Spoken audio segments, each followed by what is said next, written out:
Hola, ¿cómo están? Esta mini clase que voy a grabar ahora es más un complemento de la primera que una segunda clase. Va a ser un desarrollo muy breve sobre un tema que quiere terminar la idea iniciada la primera clase teórica en base a los fragmentos de Comte Sponville, Invitación a la Filosofía. Como vimos, este autor pone mucho el acento en la sabiduría, en el saber vivir, como algo que siempre estamos buscando, y a la vez algo que en alguna medida siempre ya sabemos, o por lo menos ya sabemos antes de acercarnos a la filosofía propiamente dicha. Antes de empezar a leer filosofía o a escuchar a algún filósofo profesional o destacado, o filósofa, nosotros ya tenemos nociones sobre pensamiento crítico y reflexiones sobre la vida y sobre qué nos conviene hacer para vivir mejor. Y entonces la filosofía profesional o propiamente dicha, con ese título, con esa etiqueta, viene a sumarse a cosas que nosotros ya hacemos, ¿m? Y a mejorar, ayudarnos a mejorar eso que ya sabemos, en alguna medida hacer, que es vivir y aprender a vivir, ir aprendiendo a vivir. Bueno, en este segundo texto que yo les pedí que leyeran para la primera clase y que no llegamos a exponerlo el lunes pasado, el acento está puesto más bien en el convivir, que no es algo que no tocara para nada Comte Sponville, pero él no subraya esta cuestión del convivir, aprender a convivir o saber convivir. Yo quisiera aquí poner el énfasis ahí, que también lo dicho para el aprender a vivir y el saber vivir, también vale para el aprender a convivir y el saber convivir. Todos tenemos alguna noción, como vamos a ver ahora, y todos podemos aprender a la vez y seguir aprendiendo toda la vida a convivir mejor. Bueno, les presento el texto que vamos a intentar desarrollar lo más brevemente posible. Es un fragmento de Platón, nada menos, de un diálogo de juventud de Platón que se llama Protágoras. Como ustedes saben, o quizá no doy nada por supuesto, Protágoras fue uno de los grandes, así llamados, sofistas. Es un pedazo de filósofo Protágoras, pero recibió también este título de sofista.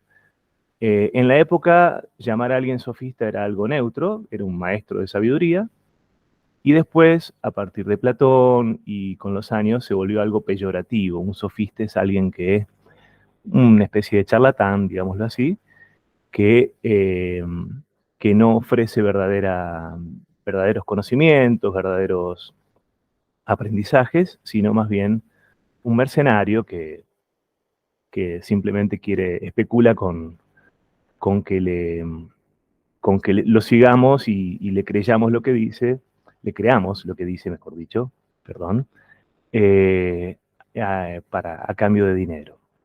Bueno, este, esto que vamos a ver es un discurso de Protágoras, en que él habla, Protágoras mismo habla, pero no es algo que haya sido escrito por el mismo Protágoras, sino algo que escribe Platón en uno de sus diálogos, que se llama Protágoras, como dije, y que está referido por Sócrates en ese diálogo, está narrado ese discurso de Protágoras a un amigo, no se dice el nombre del amigo. Vamos a ver entonces qué dice Protágoras en ese discurso. ¿Y quién era Protágoras también? Protágoras era nacido en Abdera, otra ciudad griega, menos importante que Atenas en ese momento, en pleno siglo V antes de Cristo, es decir, en el siglo de Pericles, siglo de oro. Fue el mayor representante de los sofistas, para mi criterio y el de muchos otros también, el más importante de todos, Alcanzó su plenitud en Atenas, a donde fue a trabajar, a donde fue a ofrecer sus servicios de maestro, en el siglo V a.C., y de sus obras solo quedaron unos pocos fragmentos. El más conocido de esos fragmentos es una afirmación sobre el conocimiento que dice: el ser humano es la medida de todas las cosas, de las que son en cuanto que son, de las que no son en cuanto que no son.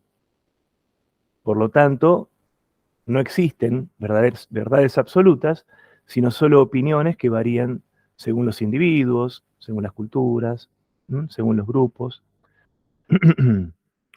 Esta es una afirmación que va a tener mucha tradición después. Es como una especie de, de frase de frase inicial del relativismo de la filosofía occidental, y es algo que tiene mucha vigencia para muchos de nosotros. Si bien el relativismo tiene sus límites, hoy muchos de nosotros somos relativistas en buena medida, porque sabemos que lo absoluto, lo tajante, lo taxativo, lo indiscutible, bueno, escasea mucho, ¿no? Si es que existe. Para Platón, que buscaba esa verdad absoluta, bueno, los sofistas, al conformarse supuestamente con el relativismo, eran bueno, tenían una debilidad, eran reprochables por eso. ¿Mm? En definitiva, lo que está diciendo aquí Protágoras es: esta es nuestra limitación, conocer las cosas desde nuestra humanidad, con los límites que eso implica. Por eso es que somos la medida de todas las cosas, no porque seamos el centro del universo, sino porque siempre estamos conociendo con las ventajas y los límites de nuestra humanidad, sobre todo con los límites de nuestra humanidad.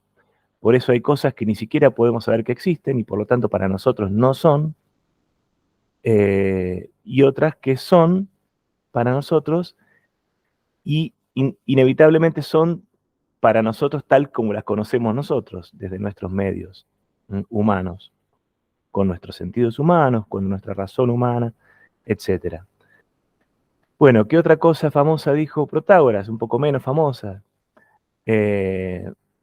Bueno, primero maticemos que aunque era relativista en términos del conocimiento, decía que desde el punto de vista político, en cambio, es posible establecer a través de la discusión pública, democrática. Él era un demócrata, profundo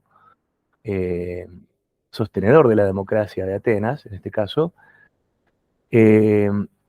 Decía que sí que se puede a través de la discusión pública llegar a establecer qué es lo más útil o lo mejor para la polis.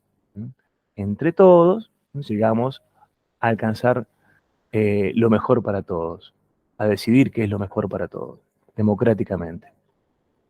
Y con respecto a otro tema, escribió, dice: con respecto a los dioses, no tengo forma de saber si existen o no, ni de qué tipo pueden ser, debido a la oscuridad del tema y a la brevedad de la vida humana. Como verán, esto también tiene que ver con esto de que el ser humano es la medida de todas las cosas. Estamos limitados para saber, en este caso, si existen o no los dioses, dice Protágoras. Entonces se declara agnóstico. Si bien no utiliza esta palabra, el agnóstico es el que dice: bueno, yo no puedo saber sobre ese tema. No puedo afirmar racionalmente, con certeza, que Dios existe, y tampoco que Dios no existe, o que los dioses no existen. Entonces se declara agnóstico, y enseña también ese agnosticismo. Y por ese agnosticismo religioso acabó siendo expulsado de Atenas. Bueno, eso era una pequeña introducción sobre la figura de Protágoras, muy, muy breve, y ahora pasamos a tratar el discurso referido por Platón. Empieza hablando de el mito de Prometeo y Epimeteo, y cuáles serían los orígenes de la civilización humana según este mito.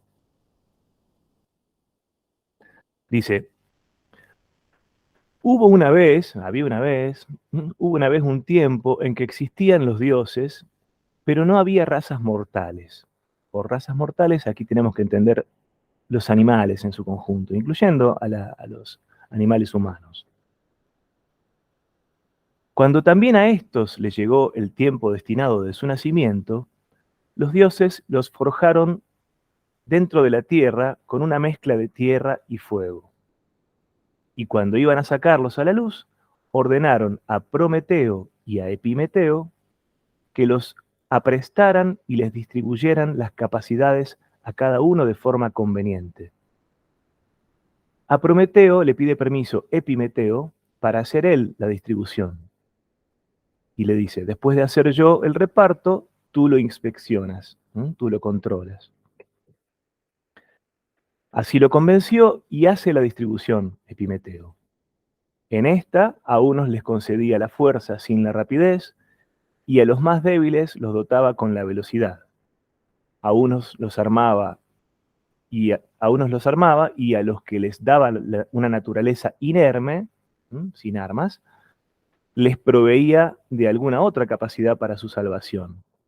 Y así, equilibrando las demás cosas, hacía su reparto, planeaba esto con la precaución de que ninguna especie fuera aniquilada. Pero como no era del todo sabio, Epimeteo no se dio cuenta de que había gastado las capacidades en los animales no humanos, es decir, y entonces todavía le quedaba sin dotar la especie humana y no sabía qué hacer. Mientras estaba perplejo, se le acerca Prometeo, que venía de inspeccionar el reparto, y que ve a los demás animales que tenían cuidadosamente de todo, mientras el hombre estaba desnudo y descalzo, sin coberturas ni armas. El hombre, el ser humano, ¿no? Precisamente era ya el día destinado en el que debía también el hombre surgir de la tierra hacia la luz. Así que Prometeo, apurado por la carencia de recursos, tratando de encontrar una protección para el hombre, roba a Hefesto y a Atenea su sabiduría profesional, su saber técnico, su conocimiento técnico, junto con el fuego. El fuego se sabe que fue una clave en los orígenes de la civilización, y así luego la ofrece como regalo al hombre. De este modo, pues, el hombre consiguió tal saber técnico para su vida, pero carecía del saber político, pues éste dependía de Zeus, el dios máximo, como saben. Una vez equipados de tal modo, en un principio habitaban los humanos en dispersión y no existían ciudades. Así que se veían destruidos por las fieras, por ser generalmente más débiles que aquellas. Y su técnica manual, su saber técnico, resultaba un conocimiento suficiente como recurso para la nutrición, pero insuficiente para la lucha contra las fieras, pues aún no poseían el arte de la política, es decir, agrego yo, el arte de la convivencia. Así hay que entender aquí a la política, como arte de la convivencia. Ya intentaban reunirse y ponerse a salvo con la fundación de ciudades, pero cuando se reunían, se atacaban unos a otros al no poseer la ciencia política. Repito, ciencia de la convivencia. De modo que de nuevo se dispersaban y perecían. Zeus, entonces, temió, recordemos que Zeus era el poseedor de este saber político, temió que sucumbiera toda nuestra raza humana y envió a Hermes, Hermes significa precisamente eso, mensajero de los dioses, envió a Hermes que trajera a los hombres el sentido moral y la justicia para que hubiera orden en las ciudades y ligaduras acordes de amistad. Le preguntó entonces Hermes a Zeus, ¿de qué modo daría el sentido moral y la justicia a los hombres? Preguntó, ¿las reparto como están repartidos los conocimientos? Están repartidos así. Uno solo que domine la medicina vale para muchos particulares, y lo mismo los otros profesionales, es decir, los otros especialistas, como los médicos. ¿También ahora la justicia y el sentido moral los infundiré así a los humanos? ¿O los reparto a todos? Pregunta Hermes. A todos, dijo Zeus, y que todos sean partícipes, pues no habría ciudades si solo alguno de ellos participaran como de los otros conocimientos especializados. Además, impón una ley de mi parte, dice Zeus, que al incapaz de participar del honor y la justicia lo eliminen como a una enfermedad de la ciudad. Bien, ahí termina el mito, propiamente dicho, el relato sobre los dioses, Prometeo, Epimeteo, Zeus, Hermes, y pasa Protagoras a explicar, a razonar en base a ese... Bueno, les decía que en la segunda parte del discurso, Protágoras lo que hace es empezar a razonar a partir del mito sobre la tesis que resumimos de esta manera. Todos estamos dotados de virtud política, de saber convivir, en alguna medida. Ya vamos a ver, no en la misma medida.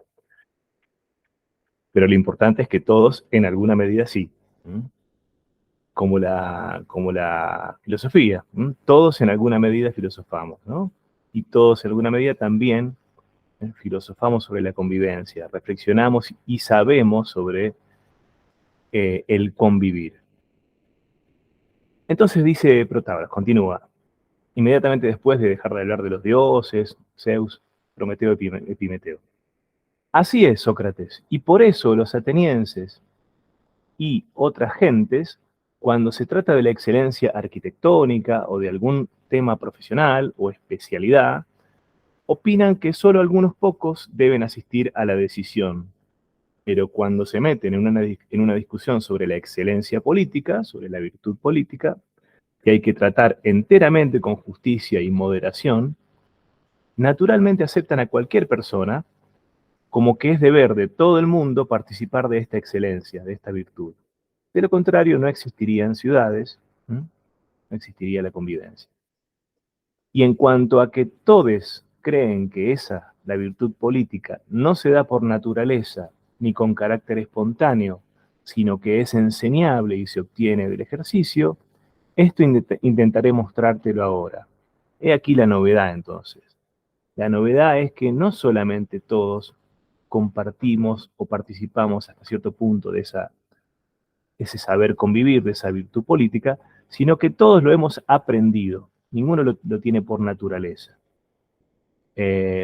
completamente por naturaleza. Alguno tendrá más facilidad por naturaleza, pero todos lo hemos adquirido. Nos hemos tenido que entrenar en esto de saber convivir con los demás. Pensemos en un niño, en una niña que está siendo educada en salir de su absoluto egoísmo con el que viene al mundo, ¿no? Es un aprendizaje lento, pero que todos, eh, inevitablemente todos, vamos adquiriendo. Dice, continúa, es claro que por cuantos defectos creen los humanos que unos u otros poseen por naturaleza o azar, ¿no? Defectos que podemos poseer por naturaleza o azar, suerte, nadie se irrita, ni los censura, ni enseña, o que nadie castiga a los que los tienen, sino que los compadece. Por ejemplo, a los feos, a los bajos, a los débiles, etc. ¿Quién habrá tan tonto que intente cambiarles algo en esas cosas? Bueno, no conocían todavía los cirujanos plásticos, por ejemplo. Bueno, chiste mal. Pero de cuantos bienes creen que por medio del ejercicio y la atención son adquiridos por los seres humanos, sobrevienen a los hombres, no ya por naturaleza, sino por medio del ejercicio, del aprendizaje y de la atención. Acerca de estos, si uno o una no los posee, sino que tiene los defectos contrarios, sin duda se producen indignaciones, castigos, reprimendas, reclamos. De estos vicios reprochables, uno es la injusticia, y, en una palabra, todo lo opuesto a la virtud política, al no saber convivir. En eso sí que cualquiera se encoleriza y reprende a quien sea, evidentemente con el pensamiento de que se trata de algo que puede adquirirse por el cuidado y el aprendizaje, y que debe adquirirse por el cuidado y el aprendizaje, por parte de todos. ¿Por qué entonces, agrega otro matiz, otro pequeño problema, Protágoras, por qué entonces de padres excelentes en la virtud política, nacen muchas veces hijos vulgares, hijos mediocres? No es nada sorprendente, contesta. Si yo decía verdad en lo anterior, o sea, que en este asunto de la virtud, si ha de existir la ciudad, nadie puede desentenderse, si entonces lo que digo es así, y lo es, reflexiona Sócrates tomando otro ejemplo. Fíjense el ejemplo, qué curioso. Si la ciudad no pudiera subsistir a no ser que todos fuéramos flautistas, fuera cual fuera la calidad que cada uno consiguiera. Es decir, de que esto, saber tocar la flauta, tanto por cuenta particular como pública, todo el mundo lo enseñara a todo el mundo, de que se castigara a golpes al que no tocara la flauta bien, y de que a nadie, perdón, se le privara de eso, de aprender a tocar la flauta, como ahora a nadie se le priva de los derechos legales y justos, ni se les ocultan, como se hace con otras técnicas propias de especialistas, ¿no?, que son ocultas para muchos. Entonces, una ciudad que dependiera de que todos supiéramos tocar la flauta, más o menos bien. ¿Mm? Si fuera así, y también respecto del arte de tocar la flauta pusiéramos todo empeño y generosidad en enseñarnos unos a otros, ¿crees, Sócrates, que de algún modo los hijos de los buenos flautistas se harían buenos flautistas, mejor o más que los hijos de los mediocres? Yo lo que creo es que el hijo de aquel que resultara el más dispuesto naturalmente para el tocar la flauta, ese se haría famoso. Y muchas veces del buen flautista saldría uno vulgar, y muchas otras del vulgar uno excelente. Pero de cualquier modo, todos serían flautistas capaces. Eso es lo importante. Todos serían flautistas capaces de tocar la flauta. De igual modo, piensa ahora que incluso el que te parece el hombre más injusto entre los educados en las leyes, ese mismo sería justo y un entendido en ese asunto si hubiera que juzgarlo en comparación con personas cuya educación no conociera tribunales, ni leyes, ni necesidad alguna que les forzara a cuidarse de la virtud política, es decir, que fueran unos salvajes. Pueden ponerle comillas a salvajes si quieren. En verdad que si te encontraras entre tales gentes salvajes, bien desearías toparte con Euríbato y Frinondas, que son parece que eran unos pésimos ciudadanos atenienses. Y te quejarías echando de menos la maldad de los tipos de aquí, como Euríbato y Frinondas. Ahora, en cambio, gozas de paz porque todos, en alguna medida, aquí en Atenas, por ejemplo, son maestros de virtud en lo que puede cada uno, y ninguno te lo parece. Ninguno te lo parece porque, al no ser una especialidad, justamente no se destaca eso que todos saben. Y con respecto a esto de que es algo que todos en alguna medida saben, añade Protágoras, creo que no es fácil, Sócrates, que aparezca entonces un maestro verdaderamente destacado de esas cosas que todos más o menos sabemos. Conocer las leyes, respetarlas, las normas de convivencia, el trato con los demás. Mientras que es fácil, en cambio, encontrar un maestro para las cosas inhabituales, para las especialidades, por supuesto. Y dice a continuación Protágoras, de todos modos, si alguien existe que nos aventaje siquiera un poco para conducirnos, ahí está mal, hay una errata, conducirnos a la virtud, ese alguien es digno de estima. Si hay alguien que, a pesar de que este saber es algo que compartimos todos, el saber convivir, si hay alguien que se destaque en ese saber, no es fácil que aparezca, pero si hay alguien, ese es digno de estima. Y modestia aparte, dice Protágoras, de estos creo ser yo uno y aventajar a los demás en ser provechoso a cualquiera en su desarrollo para ser hombre de bien, ¿eh? Buen ciudadano, buena ciudadana. De modo digno del salario que pretendo, y aún de más, como llega incluso a reconocer el propio discípulo. Esto del salario a nosotros no nos debería indignar, ¿no? Que alguien cobre si realmente destacado en un determinado rubro del conocimiento, ¿no? Eh, Así que eso dejémoslo de lado, por ahora por lo menos. De este modo, Sócrates, yo te he contado un mito y te he expuesto un razonamiento acerca de cómo la virtud es enseñable, y los atenienses así lo creen, y de cómo no es nada extraño que de buenos padres nazcan hijos mediocres y de padres mediocres hijos excelentes. Bueno, hasta aquí entonces las diapositivas y retomando lo dicho al principio de todo, la idea de poner este texto inmediatamente a continuación del de Comte Sponville, de Invitación a la Filosofía, que ponía mucho el acento en la sabiduría y en la filosofía como aprender a vivir. Bueno, la idea era a su vez subrayar esto de aprender a convivir, que también es parte de la filosofía, eh, y en lo que aquí en esta cátedra ponemos mucho el acento, ¿no? La filosofía social, la filosofía política también, la filosofía que tiene permanentemente en su horizonte a los demás, ¿sí? Y a las dificultades propias de las relaciones humanas, de las relaciones políticas. Bueno, hasta aquí, no alargo más el video, nos vemos la próxima, que estén muy bien.